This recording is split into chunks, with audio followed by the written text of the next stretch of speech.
so much, you may even get tired of winning. Are you expecting a recession this year? I hate to predict things like that. There is a period of transition. It takes a little time. Welcome to Is It Bad for the Economy, the podcast where we explore whether Trump's economic policies are helping, hurting, or just a load of hot air. My name's Kobi Tirey. I'm a Democratic media consultant trying to figure out how the Democratic Party can finally get the credit it deserves for outperforming Republicans on the economy for my entire lifetime. And joining me is the anonymous financial practitioner, Banker Bill, who we're trying to keep out of trouble at work, but he's doing some great work at a bank you've definitely heard of.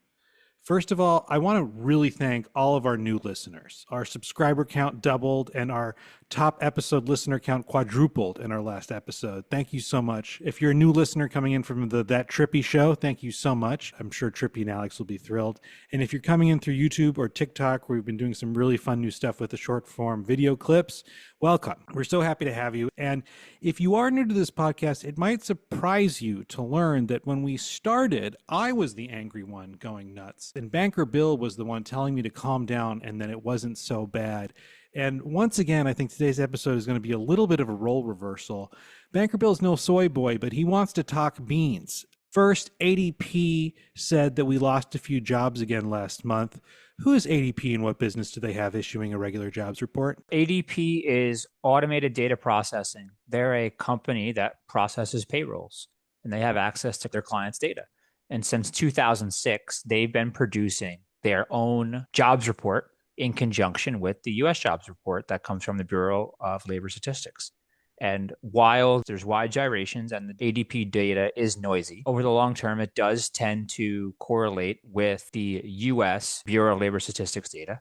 And in their latest release, since we don't have one from the Bureau of Labor Statistics due to the government shutdown, ADP found that among their clients, change in U.S. private employment fell 32,000 in September. So there were 32,000 people that lost their jobs in September versus the month prior. The labor market is weakening, but we're still not at that major breaking moment. Is that right? Yeah, labor market hasn't broken, continues to weaken from what was a point of strength. And with the recent interest rate cuts from the Federal Reserve, I think they are telegraphing to us that they are going to focus more on the employment side of their mandate and less on the inflation side. As we've seen, unemployment weaken at a faster rate than the inflation rate has come down. I'm not going to be explicitly pessimistic, but look, the trend in unemployment is negative. It's not good. Well, as you alluded to, we don't have a new jobs report from the Bureau of Labor Statistics because of the shutdown.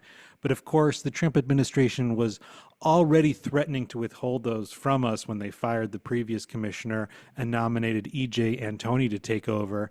His nomination was rescinded this week in a rare admission of defeat from the Trump administration because it just turned out there was nothing redeeming about this guy. Academically, economically, he was completely unserious. His work was completely being dragged through the mud by serious economists. Politically, he was a complete mess. He had tons of terrible comments being made about women in politics, about race in politics. And then it turned out he was a January 6th, and he liked to have Nazi warships as the backdrops whenever he was giving podcast interviews. This guy was a disaster. I am so happy to see him gone, and I'm so happy that we never had to have a long-winded conversation about how bad he was. Yeah, I mean, I'll leave all that political editorialization to you. That's all fine. I would just say I'm particularly disappointed in the fact that they dismissed the BLS commissioner, and now they don't even have one that can get confirmed in quick order. The United States Deputy Treasury Secretary, the number 2 at Treasury, was confirmed in April. They dismissed him in, I think it was August. That seat is vacant. Billy Long, who was the commissioner of the IRS, the 6th or 7th one of this year, they dismissed him as well.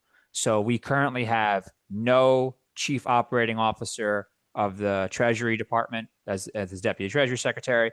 We have no commissioner of the IRS. That position is vacant.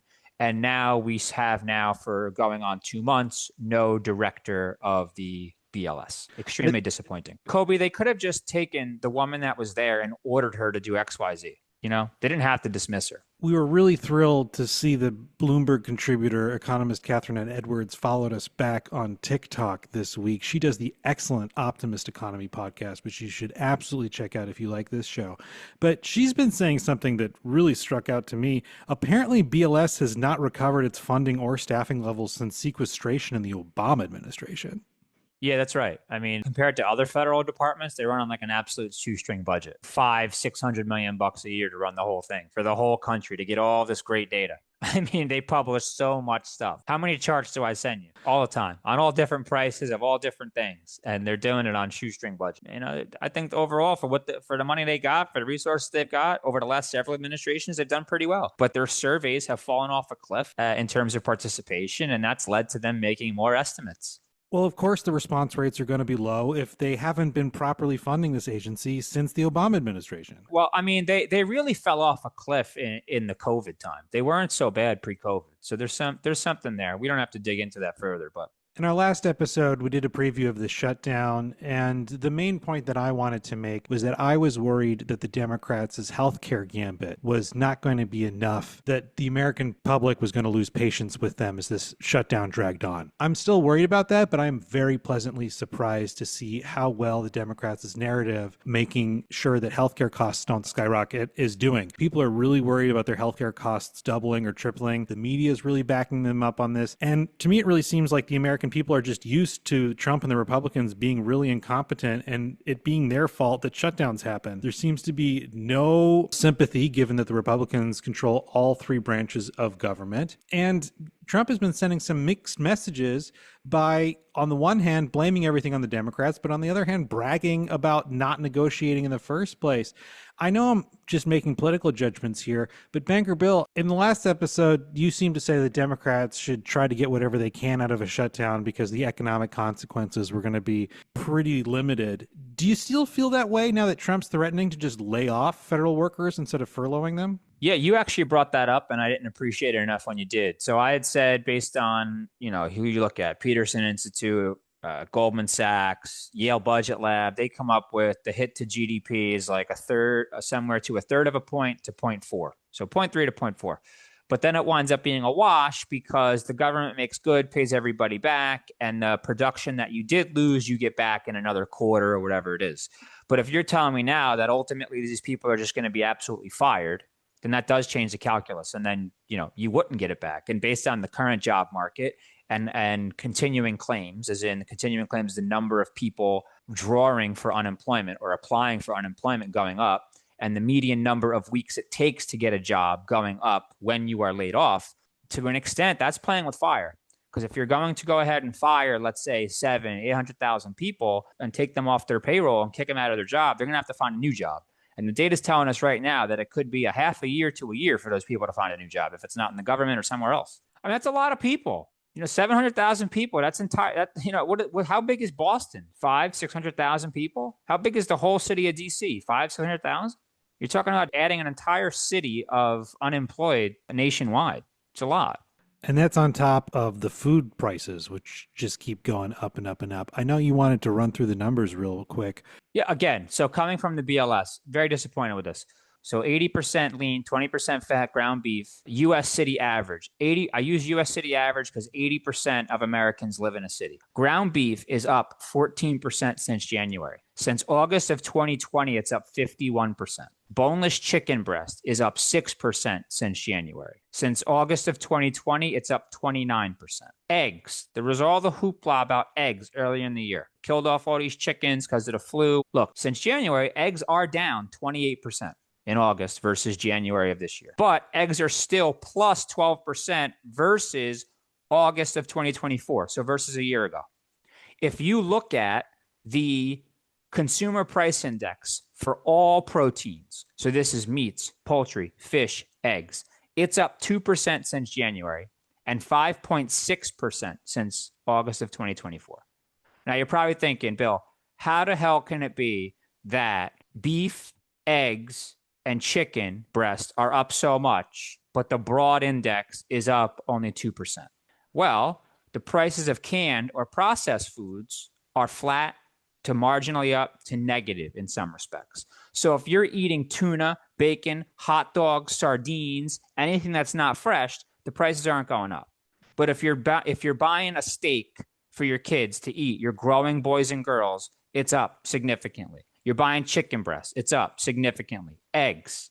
And this is why people are pissed off. Look, the bottom 20% is always going to have a hard time. That's why they're the bottom 20%. But with the food prices, this is a microcosm of the bottom 80% getting absolutely screwed. Is this all tariff stuff too, or is there something else going on? Or is it just tariffs plus inflation? There's so much going on. There's problems with the supply chain. There's problems with the labor force. There's problems with production of livestock. You have tariff implications. Yes, all of these things are little knife cuts, and they're aggregating up into these price increases for good food. This is fresh, high protein, pretty much all domestically produced. We're not out here importing chicken breast. About half the reasons you just listed are things that Trump is just doing for no good reason. And they're not getting better. How much more time do we have to wait? How much more time? What, should I just eat tuna and sardines and call it a day? Buy hot dogs? That's what I'm supposed to feed my kid? I don't know if even in my worst case scenarios, I could have predicted that a president had the ability to increase food prices this much in 8 months. Yeah, the trend is terrible. I don't even know that we can specifically blame him or the administration. I'll tell you what, they're not doing anything to make it better. And if they were, Kobi, they'd be telling everybody. They'd be telling people that are 6 feet underground how good they're doing. They took a victory lap on eggs because they dropped the egg prices for a month. They're still up 12% versus last year. 12% for a freaking dozen eggs. Well, a lot of people are mad about food prices right now, and soybean farmers are one of them. I think everybody's probably heard about this at this point, but if you haven't, it bears repeating. Scott Bessent, one of this podcast's favorite members of the Trump administration, he got caught reading a text from the ag secretary that read, "We bailed out Argentina yesterday, and in return, the Argentines are removing their export tariffs on grains, reducing their price, and sold a bunch of soybeans to China at a time when we would normally be selling to China. Soy prices are dropping further because of it. This gives China more leverage on us." Banker Bill, we're going to get to the soybeans in a second, but first I want to ask, why are we bailing Argentina out in the first place? Argentina has famously become a parable for the dangers of losing Fed independence, for letting populism drive inflation. But, this weird-haired libertarian populist guy came into power. He showed up at CPAC with Elon Musk with his famous chainsaw. He was just doging Argentina out of the economic doldrums. How did it all already fall apart? I was starting to get a little worried that Milei's policies were working a little too well, and we were going to start seeing the same kind of austerity here. Well, the data shows that since he's come in there, he has done some good things. He balanced Argentina's budget. Okay. He has reduced inflation back to like 2018 levels, which is still like 30 odd %, but way down from the hundreds of % they were experiencing just a couple years ago.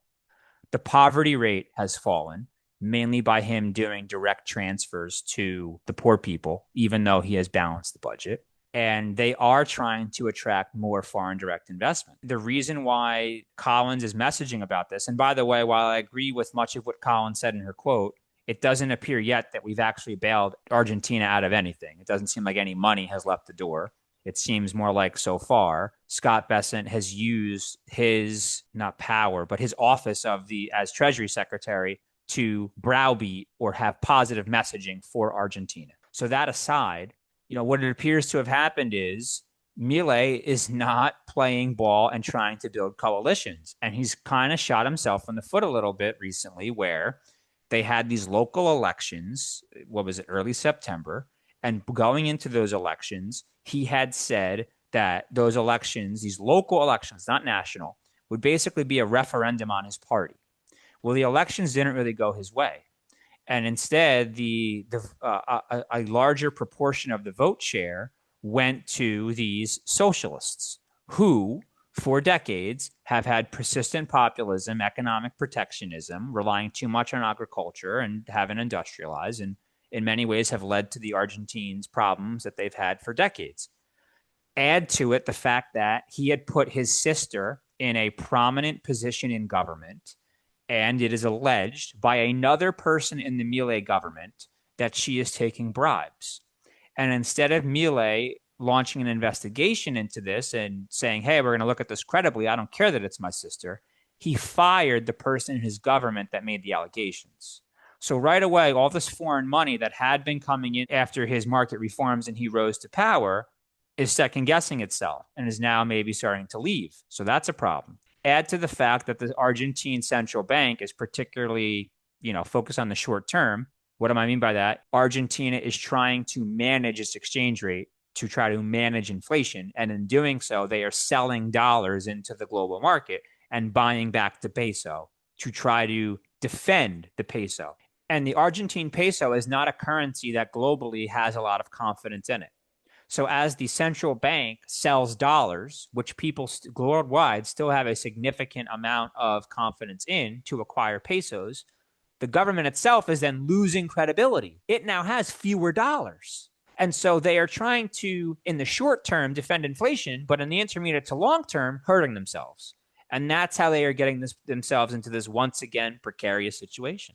They need a bailout because a handful of socialists won some municipal elections. How great could Milei's economic turnaround have been if it was that politically fragile? Well, look, the concern is Argentina's economy will just backslide to where it was. And as you just said, we'll go back to this up and down, can't get out of its own way thing that it's been in for 70, 80, 100 years. And Milei, to the extent his economic policies have achieved some successes, he has been terrible at trying to build any coalition. And so the concern is that because he's not playing nicey nice on the political sphere, that he is just going to be washed away and he will be a footnote to Argentina's history. And the socialists will come back in and you'll just be back to where you were. Simple as that. Now, if Milei wasn't an ally or seen as a friend to this administration, I doubt there'd be any talks of bailouts, whether these reforms were working or not. I think we all want Argentina to succeed in its effort to reduce inflation and improve the cost of living for its people. But all the support in the world, whether it's from the US government or the Chinese, will not be enough if the people in Argentina themselves are not going to hold the line on fiscal discipline and let that exchange rate float at a market-determined rate. That means that in the short term, inflation is going to go back up and it's going to suck and it's very sad. But if they do it and they commit to it, it's likely their trade balance, their trade deficit, will flip from a deficit to a surplus and therefore attract foreign currency like dollars, euros, or yuan, which will stabilize the peso itself. But this is very hard to sell politically, whether it's in the United States or to Argentina's people. What does the U.S. have to gain from this at all? What is the return on our investment if we do decide it is a good investment to make? Well, Argentina exports a lot of agricultural products that we could then, import. And if Argentina stabilizes and becomes a more prosperous country, they'll ostensibly would buy more things that we would export to them.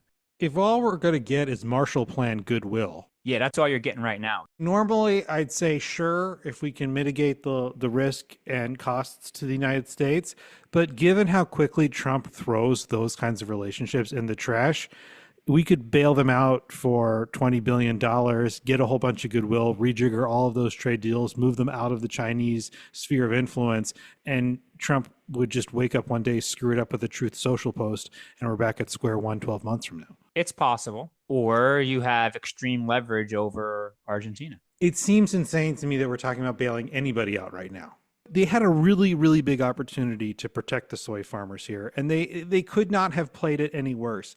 Yeah. And I think like a lot of Americans, I don't have a personal relationship to the agricultural industry. I want farmers to do well, and I want our produce and grocery bills to all be as low as possible. But I found myself asking, why is the United States producing so much of a crop that is so vital to China's cultural identity? Why isn't China doing everything they can to grow that themselves? And the answer seemed to be that their farmers just aren't as good. In fact, nobody's farmers are as good. American farmers are the absolute cream of the crop. They have the best soil, they have the best technology, they have the best know-how, they have the best seeds. This is a crown jewel of our economy. We should be as proud and as pumped about our farmers and our agricultural output as we are about our higher ed, as we are about Silicon Valley. This isn't Trump just screwing over employees of a certain industry. This is Trump taking one of our greatest strengths off the board. Is there any way that I regret calling Trump a complete moron for screwing up this soybean sales year 12 months from now? Is there any potential to turn this all around? In the immediate term, I don't see it. It's a complete disaster. I mean, you're right about the United States production, agricultural production. Our farmers kick ass on soybeans. Our production is around 50, 55 bushels per acre. The Chinese is at 30, and that's up significantly for the Chinese over the last 10 years. We kick ass on basically anything agricultural. There are countries that are trying to be really good at things, that are prioritizing it at a national level, whatever agricultural product that is, and we're not, and we're still a hell of a lot better. And the fact that we instituted this trade war and knew that China in the first go around was using soybeans as leverage, and now in the second go around are having conversations about having to bail out farmers is only a message to the Chinese that they have us over a barrel and that they are getting leverage. And I agree with Secretary Collins on that, 100%. You know, the export tariffs that Collins is referring to for Argentina, they were around 25%. Milei reduced them to zero. This is recent. This is in the last few weeks. In the wake of reducing them to zero, China put in an order for $7 billion worth of soy products. It's not coming back. It's over. She's been flying around the world looking for a new export market. She hasn't found one. They haven't articulated any way to try to internalize this production, create more soybean meal, get us to produce more steaks, chicken breasts, chops. They have no plan. They have no plan. If they had a plan, they'd be articulating it in the media because it'd be a credible threat to China. And by talking bailout, by having Senator Thune, the Senate Majority Leader who represents South Dakota and farmers, and having him go on Meet the Press and say, we need financial assistance for our farmers, China's are laughing and saying, we're winning. To me, that's the scariest part. Yes. Before Trump 1.0, every third row of soybeans was going to the Chinese. Before Liberation Day, it was every fourth row. So already we went from 33% of all of our soybeans going to China. It's down to 25%. So we hadn't even come back from the first trade war yet. We were still on the back foot. And now all of that export, all of that income, all of that hard work that's already been put into the ground, all that money that's already been spent since this spring is gone forever. Are they just going to grow a different crop, or is this like a permanent dent in our agricultural economy? I don't know what they're going to do. I don't know what they're going to do. And the administration knew all this and did nothing. They did nothing for months. Now we have to talk about bailouts. We never should have got to this point. The bailout should have been the very last thing. Bailout should have been for the final 10% of the product that we couldn't find a home for, not for the whole damn thing. And now what do you expect the soybean farmers to do? What are you going to do? They're not colleagues, but I know some bankers that are at banks that do agricultural loans. They're telling me that an operating loan for a farmer is 7, 8, or 9%. 7 to 9%. You're going to have banks that might have to foreclose on farmers. Banks don't want to own the farm. Banks want you to pay back the loan. Now you got no home for these soybeans. The farmers make their money. They make their profit. They make the livelihood on the exports, not on the stuff we consume domestically. That's all like cost plus, very small margin.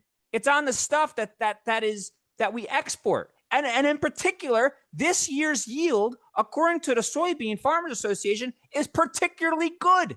And the number one export market to China, we've basically lost, completely evaporated. And who's taking it? Argentina and Brazil. This is why tariffs are such a problem, because you open yourselves up to retaliation and you don't get to choose how your opponent retaliates. And you need to constantly have counter to the counter to the counter, which this administration is not showing they have. And maybe the reason why they don't have it, all these vacant seats in different roles. You can't get any ideas, never mind bad ones, out of a vacant chair. You mentioned turning it into feed. As I was looking into this, what farmers had done since Trump 1.0, the effort to ramp up soy crushing plants, they've been building that up since 2018. They've invested in that massively. It's already producing jobs. It's already producing biofuel and feed. The problem is they're already applying everything they've got to build that up aggressively. If they hadn't been doing that since 2018, this crisis would be even worse. So all of the easy levers to pull to increase domestic consumption, they're already pulled. We're already doing that as much as we can. There's just the room for growth is all on the export market, and Trump's just taking that off the table. You say that we got all this, they're increasing production here. No, you need more. You need more. I'm basically asking now farmers to increase the ability for domestic consumption through things like feed by 50%. Okay, if production is 4 trillion and 2 trillion is what we consume here, and a $1 trillion export market just dried up. I need to now go from 2 to 3. So to conceptualize that trillion bushels, that is 15 million 4,000 pound cars. That is 36 Amazon warehouses that you drive by on the highway from floor to ceiling with soybeans. And we have no home for them. They're going to rot. Part of the point I wanted to make about the crushing plants and the fact that we're already increasing this consumption as much as we can, it takes time. It takes stability. They made the choices to invest in this consumption back in 2018. That's how long these things take. That's why tariffs one day, no tariffs the other day, it doesn't work. We need years to respond to this stuff. You need 3 things. You need money, time, and operational excellence to be able to get it done. And if you're going to do this and enact something like a trade war, you can't put the car in drive before you have tires on it, which is what we've done with the soybeans. And you want to tell me that, oh, we'll do a bailout this year. Well, what about next year? And the year after that, and the year after that, and the year after that. And then maybe by 2031, we can absorb some supply. How many people are going to lose their livelihoods? China's not going to give a shit. They found a new market. They got 2 new markets, Brazil and Argentina. China's got state-owned enterprises operating in Argentina, in Brazil, specifically just to export back to China. So they're locked in. They've got their own companies on the ground. They've been playing the exact game you're saying since Trump 1.0. Now, what are you going to do? You're going to try to tell me you're going to try to blame Biden or whatever the hell for 4 years of yada yada? Please, I don't want to hear it. I don't want to hear it. To me, this is pay for your cake and don't get to eat it. We're paying for the soybeans that we don't get to sell. No, they're going to rot. They're going to rot, and you're going to pay for them. We're going to pay for them to the tune of $10 to $15 billion. And they're going to jam it down your throat to every politician to say, if you don't vote for this farm bill, it's going to be deeply unpopular that you didn't vote for it, and you're probably going to lose your next election. So they're all going to vote for it. And we're just going to keep going through this freaking cycle every time that we've been doing for years and years now of bad economic policy and bail it out with debt. You know, they're saying that they're going to use the tariff revenue. Well, okay, they've brought in about 150 billion or so, 180 billion of tariff revenue. So it's somewhere between 5 and 10% of the tariff revenue.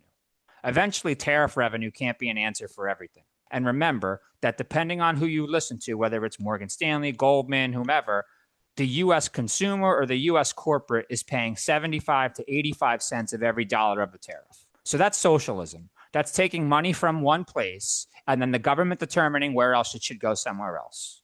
In this case, to bail out soybean farmers for shitty economic policy. That's socialism. Well, we're paying for it at the grocery store because our groceries are more expensive.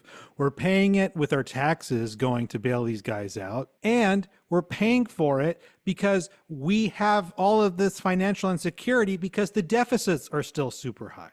We're paying for it 3 times over. The only way you were able to convince me that the tariffs were any good or reasonable is that it was basically a national sales tax that you would use to offset the deficit and with it improve the U.S. economic fiscal situation, leading to demonstrably lower interest rates and a better currency situation.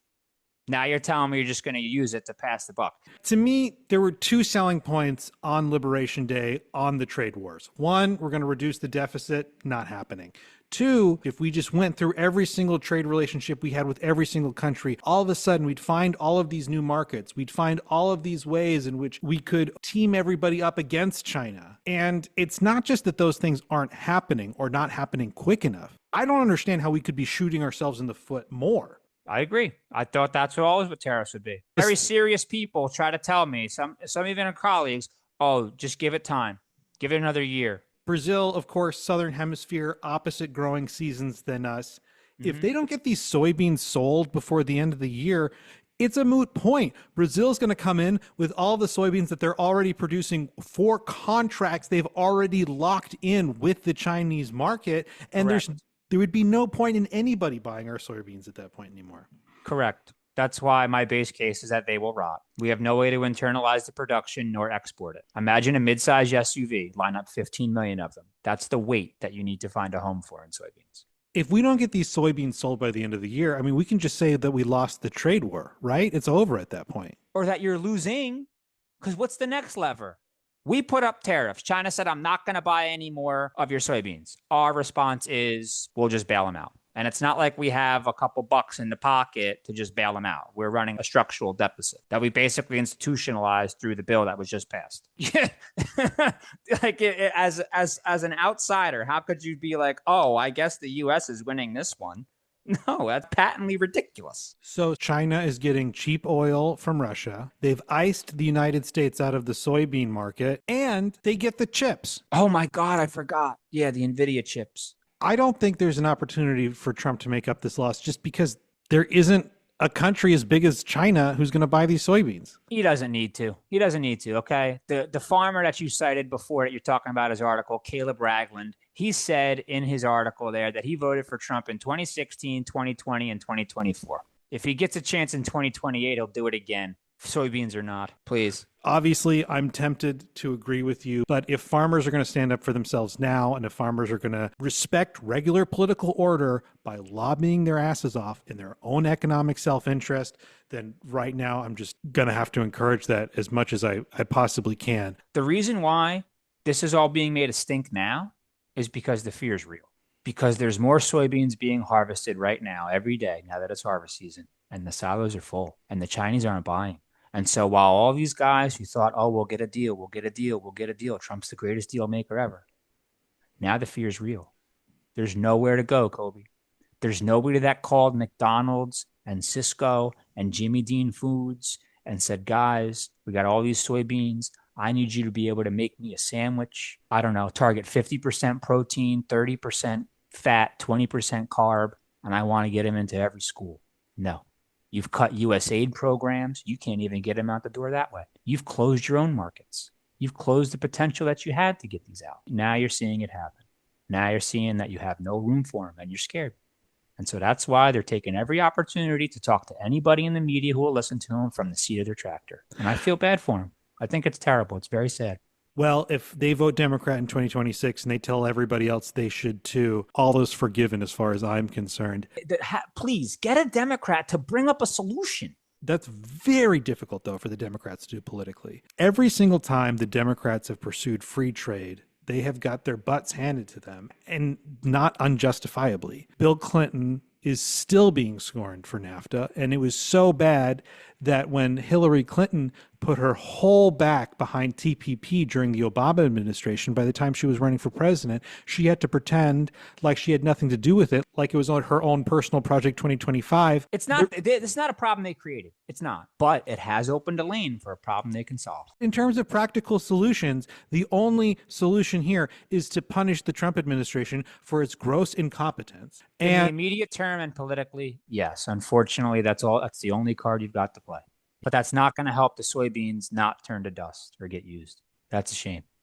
I'm sorry, man. This soybean crop is completely wasted. We are not going to use the soybean crop. The solution to this problem is not figuring out how to get these soybeans onto folks' plate. The solution to this problem is making sure it never damn happens again. I agree. And I think that if that's going to happen, that the Democrats need to rebrand themselves as the party of stability and free trade, not as a profit vehicle, but as a stability vehicle.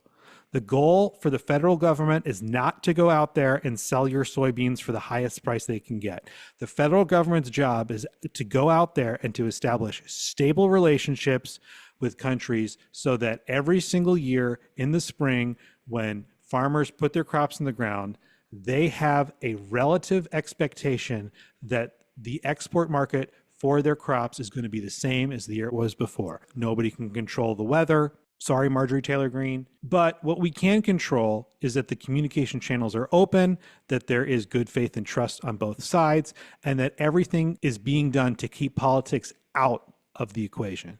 So I think the Democrats, and this is across the board, I think they need to start saying anybody who comes in and tells you that we're magically going to get better terms on your deal just by going into a room and screaming is a snake oil salesman. Anybody who's doing that is lying to you. But what we can promise you is that we're going to do everything we can to keep politics out of the equation, to make it stable, to make things as even and regular and predictable as possible, so that when you are deciding what crops to put in the ground in the spring, you are deciding what college to go to and what to major in when you're 18. We need stability early so that people can calculate their own risk, just with the confidence that the entire equation isn't going to change tomorrow. I agree. Look, my interpretation of what you're saying is a core tenet of capitalism, which that the United States government as a capitalist country, capitalist government, should be facilitating commerce and providing you with the export market, and everything else will work itself out because your yields, your know-how, your equipment kicks ass. And so if you're open to that international market, you're going to win.